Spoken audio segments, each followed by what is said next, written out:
Welcome to San Joaquin Spotlight, a public affairs program featuring conversations about life in the central San Joaquin Valley. This program is brought to you in partnership between KFSR 90.7 FM and CMAC Fresno.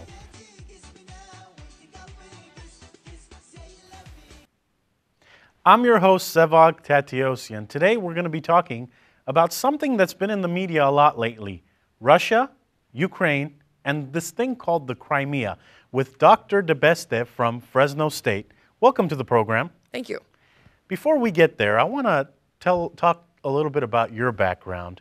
You've been in Fresno at Fresno State for about 12 years, is that correct? Yeah, I came in 2000. 2000. What brought you here? Fresno, of all places. A job brought me here. Historians, unless they, well, even then sometimes, you can graduate from Harvard and write 3 books and you still might not find a job. So I had this job in Arkansas and I was on the job market. And Fresnans don't have a very good opinion of Fresno, but I was pretty darn thrilled to land up in Fresno and not be in Arkansas anymore. Well, and so you were in Arkansas before. Compare Arkansas to Fresno. Is it a fair comparison? It's hotter and more humid, and there's a lot of bugs. And it's in the middle of nowhere, and there was a nuclear power plant, and it was a dry county, and you couldn't drink. And I didn't have a lot of good things to say about Arkansas.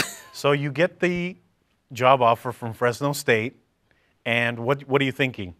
I was really excited to come here. When I flew out for the interview, everybody was bad-mouthing Fresno on the plane, and I thought, what's wrong with you people? Bad-mouthing Fresno on the plane? Fresno. Audience members, we can't keep bad-mouthing Fresno. It's true. There are many worse places than Fresno. So, your background. Talk a little bit about what you studied, how much you studied. Well, my bachelor's degree was from the University of Washington in Seattle, and they have had a giant Russian studies program, which ironically has been in the news a lot lately because we cut all these programs, and now we kind of wish we had these experts back. So I did my undergraduate work there and started learning Russian and did history and literature and kind of all different aspects of Russia. Did you have to learn Russian? Let me ask you this question. Did you have to learn Russian to be good at what you're doing now? I had to learn Russian, and I actually would like to know Russian a lot better than I do know it. When I first started taking Russian, it was kind of just a thing. I didn't want to be average and study French, and so I thought, I'll take Russian, that'll be great. It was a little harder than French, but... So, I mean, you obviously have your PhD. What got you to think, you know what, I want to keep going to school, I want to keep studying, and I want to keep getting the degrees? Because it's not easy. After college, it's not easy. It's not easy, but it's fun in a weird, nerdy kind of way. You know, you get to spend your time reading stuff that you're interested in, hopefully. I always tell my students, look, if you don't like this, do something else, because why are you wasting all your time doing something you don't even like? So it's interesting, you're around interesting people, you're around smart people. Yeah, I really enjoyed my time. It's stressful, because you don't know if you're going to have a job, and you have to learn all this stuff. But it's the only time in your life when you can just only concentrate on learning things that you want to learn. So take advantage of it is what you're saying. Yeah, so absolutely. For that graduate student or that student in college who's dreading going to finals, what advice would you give them? Well, I'm constantly telling them this. You know, you need to, it's hard because they're all working and they have families and there's lots, but try to enjoy this time. It's the only time in your life when you'll be able to just read books that you presumably enjoy. You chose this major. No one made you take this class. And if you don't like this class, take a different one. You can choose. You don't have to take History X. There's 15 other ones you could take instead. With as much knowledge as we have and as many experts as we have, do you think we know everything about Russia there is to know? No. I don't think anybody knows that. Well, Russia's a big place, and it's not all the same. My current pet peeve is, because I've been doing a lot of these interviews lately, because Russia's suddenly interesting again. It was really boring for a while. It's all over the media. And now it's back. But you know, well, what are Russians like? Well, there's millions of them. They're not the same. It's like America. It's a melting pot. There's like 15 to 18 nationalities. There's all kinds of different types of terrain. So it's an interesting place. Well, and it's close to Russia. It's close to China. So do you, in your opinion, do you see that there's some Chinese influence coming into the southern part of Russia at least? Well, there are Chinese people that came and still come to Russia. This Crimean thing, it's interesting. The Chinese have kind of backed away a bit. I think the Russians were hoping they'd be more supportive, but they don't really want to get involved. But But there are people who live in some of the former republics who look very Asian, who are Asian. Some of them are Mongolian. Some of them actually are probably ethnically Chinese. A lot of them are mixed. So if you go out in the steppes, there's people that still live in yurts. Crimea. What is it? Where is it? Why is it all of a sudden in the news? Why is everybody talking about it? Because I've heard that word probably in my life 3 or 4 times. And then until the past 2 months, I've been hearing it every day. Well, you needed to study Russia, clearly. And actually, it's funny because when I started as an undergraduate studying the Soviet Union, they always said, now Russia, the Soviet Union is a big place with lots of nationalities, and we're not going to just talk about the Russians. But then we did just talk about the Russians because there wasn't that much research on these other places. So the Crimea, traditionally, a long time ago, was a place where the Crimean Tatars lived. It's a peninsula. It sits kind of above where the Olympics were, above Sochi. It's very near Turkey. It's got a nicer climate, which is why Putin wanted to showcase the Olympics there. So it's very beautiful. I haven't actually been there, but it's supposed to be just amazingly beautiful. There's a lot of water. But importantly for the Russians, their naval bases are there. They're only warm water ports. So Are in the Crimea if you area. imagine Russia, they have ports in the north, but they're kind of frozen a lot of the year, and they have ports in Vladivostok, but it's A, a really long ways away, and B, it's frozen. Why don't the Russians just say, you know what, the international community wants us to back away from the Crimea, and guess what? We're backing away from the Crimea. That is not going to happen. And you say that so confidently. Why? They're not going to be able to let the Crimea go. I mean, I think there's ways in which we can be more effective in getting them to chill a little bit, but they spent hundreds of years trying to get this port. It was the whole focus of expansionism for Catherine the Great and later czars was they fought a war, the Crimean War, which they lost badly. It's an important piece of land for them, both psychologically and politically and militarily. In some ways, nationally, that's part of this whole dispute. But these are Russians there. It's not quite true, but we're saving other Russians from the evil Crimean, from the evil Ukrainians. And I mean, there are some people who want the Russians out, and there are some people who want the Russians in. Do you think, and this is your opinion, do you think that there will be an all-out war and the U.S. will be drawn in? Because some people, believe it or not, want that to happen. But number one, do you think it will happen? And number two, what would the outcome of something like that be? How devastating would it be? Well, I hope it won't happen. And I don't really think it will happen, although there is some chance it could happen if we all don't start talking to each other. I think it would be really devastating because it wouldn't be about just the Ukraine and just the Crimea. It would be about the balance of power and politics and kind of these two former superpowers that used to be the only superpowers facing off, and we're not quite the only superpowers anymore. Europe's economy would be bad for everyone. Oil and gas is all coming from Russia these days. So I don't see any good coming out of that for any side of this debate, which is why I'm fairly reasonably certain we will not actually go to war. Tell us a little bit about why you studied this area. I mean, you could have done French, you could have done Asia, there were so many things you can get into. And did you one day say, you know what, I'm going to study Russian? Pretty much. I do some days when I go to Russia. A couple of years ago, I went to Perm, which is on the edge of Siberia, to do some research. And I thought, it was winter, there was feet of snow on the ground, it was minus 30. I thought, why did I not just study French? You would be in why Paris. Why am I here? I could be in Paris, it would be warmer. Eiffel Tower, chocolate. But no. But it was part of the whole, when I was in high school, it was the dwindling of the Cold War, and my mother just thought the Russians were the worst people ever, and you could not trust them. And like many of her generation, they thought this. You know, I'm so glad you went there, because I hear all the time the stereotype that you can't trust the Russians, number one. Number two, the Russians are all spies, is another one that I hear. The other one I hear is that they really don't have the amount of weapons that the world thinks they have. So, I mean, talk about those three things that I mentioned. That's just like a whole book full. Well, I mean, I think in a way the Russians are a lot more like us than we ever thought they were, especially during the Cold War. The same stuff we heard about the Russians being scary, they were hearing about us being scary. The same things we heard about they want to kill us all, that's what they were hearing.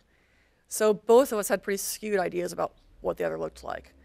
In terms of just sort of today, I think the younger generation is much more open, but they don't necessarily think the United States is all that. You know, we're the best country in the world. They're not necessarily just dying to come to the United States. They want to travel, they probably want to see it, but they're pretty happy living where they're living. Some of them. And is it a poor country? I mean, Russia today, is it a poor country or does it compare to us? Well, it depends on where you are, and it depends on who you are.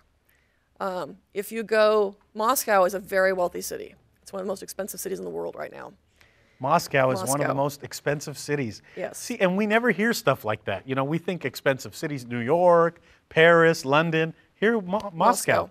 I always feel like a peasant when I go to Moscow because the women are all dressed in their heels and their designer clothing, and there's designer shops and the restaurants I can't afford. It's a big, fancy, upscale city. If you go to the suburbs of Moscow, where average people live, it's not so nice. There's a lot of migrant labor that's living in kind of just shanty towns, which we never see on the news. In fact, there were some rebellions there earlier this year and some fires, and police had to put down some things there because people were complaining about the conditions. If you go out into the countryside, it's almost as though you go to a different country. If you take the train and go from Moscow to Perm, where I went, in between, there's just villages that look like they're lost in time. Wow, that's incredible. They walk everywhere.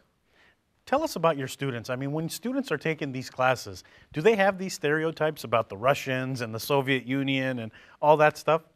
Well, some of them do. Some of them, they're so young, though. I keep getting older, but they don't get any older. So when I talk about the Cold War, they just kind of look at me like, what? What Cold War? You mean Russians were bad? So some of them do. Many of them know something about it. There's a much larger Russian contingent in Fresno than you would think, and of course there's the Armenian element, which some of them were living in the Soviet Union. So a lot of people have some sense of what's there. And the younger generation just doesn't have that same view that my mother had, because they were never the big enemy. Yeah, you know, I was born in the United States, but my background is Armenian, and you know, when I went to Armenia, I saw a heavy Russian influence. Yeah. Because, you know, it was a Soviet Union Right. area. Is the Ukraine the same way? I mean, if I went to the Ukraine today and I spoke Russian, could I get by? You could absolutely get by. You could do better than get by. Almost everyone speaks both Ukrainian And do we Russian. see the Russian influence in the food, in the attire, in the colors? Oh, absolutely. And the other way around, too. But this is Putin's thing, but they're tied to our heritage. They're part of us. They're Slavs like us. We can't just give away the Ukraine. So certainly there are differences. The language is not the same. But if I walk up behind someone and don't hear the actual words and just hear the cadence of the speech, I don't necessarily know if they're speaking Russian or Ukrainian right off, because it's similar enough. But do they understand each other? So if you and I were okay, so let's say I have the Ukrainian accent and you have the Russian accent. Could we get by? We could kind of get by. It would be a pretty preschool level conversation, but we could, we could get directions, we could do basic things, we could get by. But most Ukrainians speak Russian, and the Russians that live there speak Ukrainian, although they're less likely to speak Ukrainian. Lots of young people these days speak English. You know, So the signs are in Russian, but again, it depends a lot. If you're in Crimea, if you're in Sevastopol, where the port is, it's Russian. People are wearing Russian uniforms. Signs are in Russian. They consider themselves Russian. You would think you were in Russia. And the news is saying there's about 20 to 30,000 troops that are just off of the Crimea.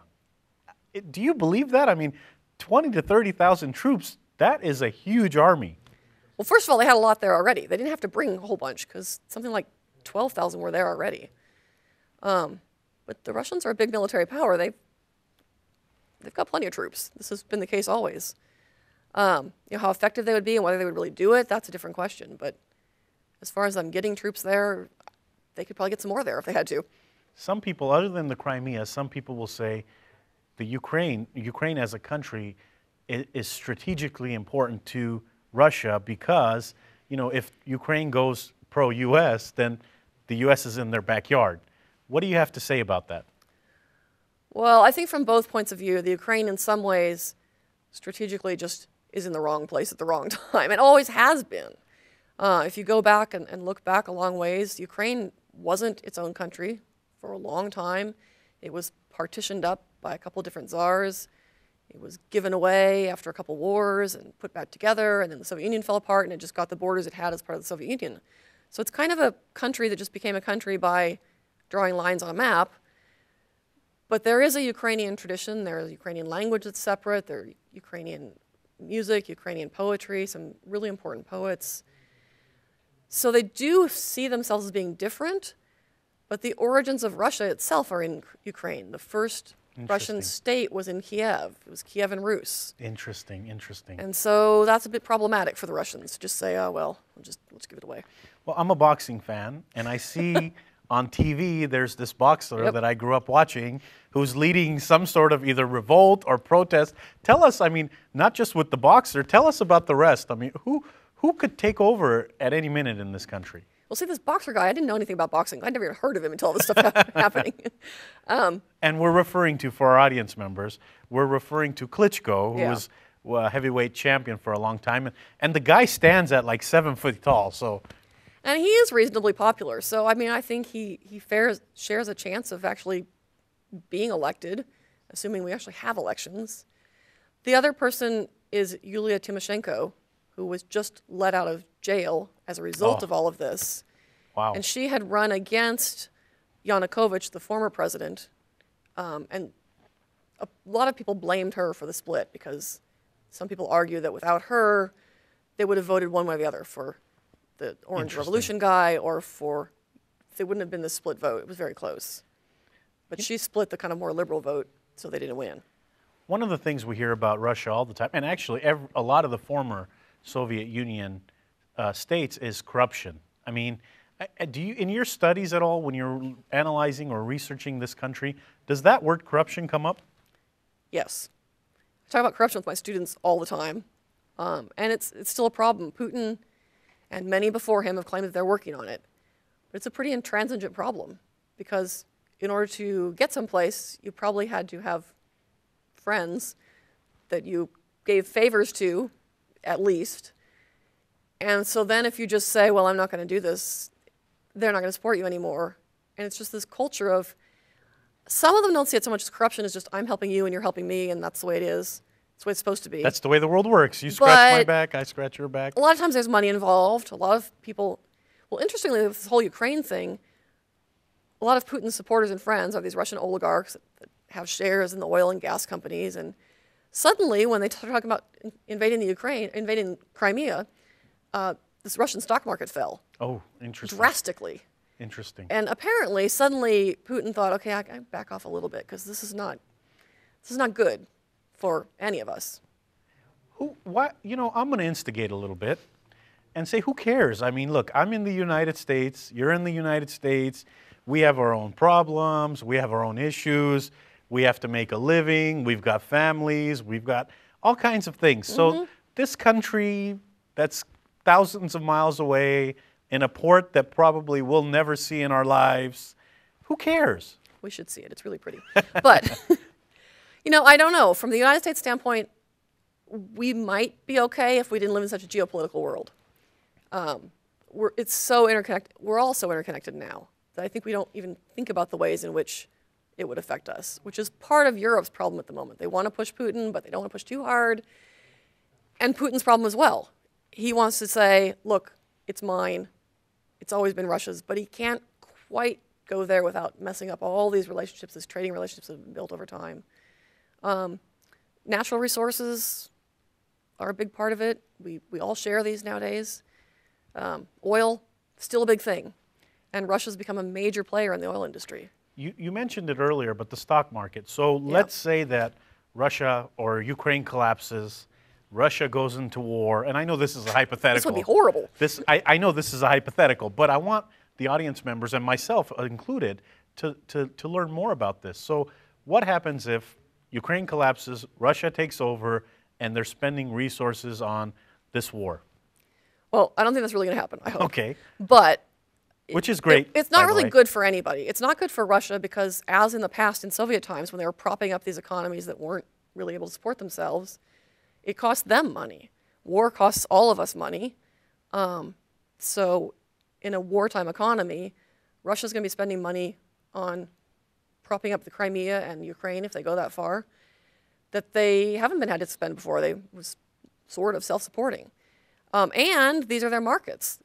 Ukraine's been buying their oil, other places too, but it's been a major source of revenue. So that's bad for Russia. From the other side, people are always talking about poking the Russian bear. I don't know that we want to, in some ways we could just pretend Russia's over there, but it's a big place. I don't think we can completely ignore it. A lot of people live there, a lot of natural resources, a lot of military capacity, a lot of kind of old relationships. So I don't think that it's going to just go away and be quiet. It would probably affect the United States a lot less than it would affect Europe. But in this day and age, I think it's going to affect all of us. Speaking of Europe, if I'm a European country like France, England, Scotland, Iceland, Switzerland, you name it, am I watching closely? Do I care about what's going on in the Crimea? Well, it depends. I mean, I think, like Americans, people in general are not as tuned into the news as they used to be because it feels like it's so much going on, it's too much and the news is problematic. It's sound bites and here's a picture, okay, moving on to the latest celebrity. So that's not completely different in Europe than it is here. But your person who's interested in government or educated or just a news hawk, yeah, they're going to care and they're going to know what's going on. I think you have to dig a lot deeper than you used to. You can't just watch the 3 big stations and say, okay, that's the news for today. You have to kind of look at the internet and read different points of view. I love having professors on the program because it seems like I ask a question and I push a button and I get all the answers. All of them? Why is it important to read? Why is it important to study? Why is it important to keep up on this stuff? Well, I think for me, history matters. And some people don't think it does, and maybe they're right. But history, what happened in the past affects the way we see ourselves now, which is part of what's going on here. Russia and the United States still see themselves as superpowers. We might not be. China's kind of big. There's other places. But we still see ourselves in that way, and that affects the way we behave. We expect people to listen when we talk, and sometimes they don't. And likewise, the Russians expect that they've gained some respect through time. They have a big military, they're a big place, they have a big economy, they've survived all these things. We should pay attention. Do you think we do, though? I mean, you're going down a path that I'm glad you're going down, because do you think that they do get the respect they deserve? I mean, it's a huge country. You're talking they were able to move thousands of troops within a day. Mm-hmm. I mean, are they getting the respect around the world that they deserve? Well, I certainly don't think Putin thinks so. But in some ways, maybe not. I mean, I don't think we ever really have understood the Russians. There's a lot of them, so it's kind of an oversimplification. But when you read historical accounts of various confrontations, a book I had my students read recently was K. Blow's Top. It's about Khrushchev's visit to the United States. Interesting. And the reason I like it so much is it just shows these complete misunderstandings on both sides. Eisenhower winds up really angry at Khrushchev, and Khrushchev feels like he's been completely betrayed. He thought Eisenhower was his friend, and it turns out he's not his friend. And Khrushchev is ashamed when he goes back home because it looks like he's been stupid when he's in the United States. And both of them are playing not just to the audience where they are, but to the audience at home. And that's the thing I think we misunderstand all the time is Putin's not a stupid guy, but a lot of Russians miss this old giant Soviet place that had power and prestige. And he's partly playing to that. And he's partly playing up Russian nationalism, and we could be more than we are. So it's complicated. You know, we are running out of time this week on the program. Circling back to the Fresno connection, we have a large Russian population here. Kurban, the west side. I mean, we have a large Russian population, and we also have a more recent Ukrainian population. Mm-hmm. Do you see that in your classrooms? I mean, are there times where you've got students that raise their hand and say, you know, by the way, I'm Russian, I'm Ukrainian? Well, I'm actually taking a group of students to Russia this summer, I hope. It's the first trip I've ever planned, and now who knows? They How better do I not go sign to up? war. How do I sign up? They better not go to war because we can't go. So that's all I got to say. And 3 of my students have Russian heritage. And normally every semester I have at least some. I'm actually thinking my next research project that I'm going to pursue is not going to be Russia, but the Russians in the Valley, because there really hasn't been any focus on that.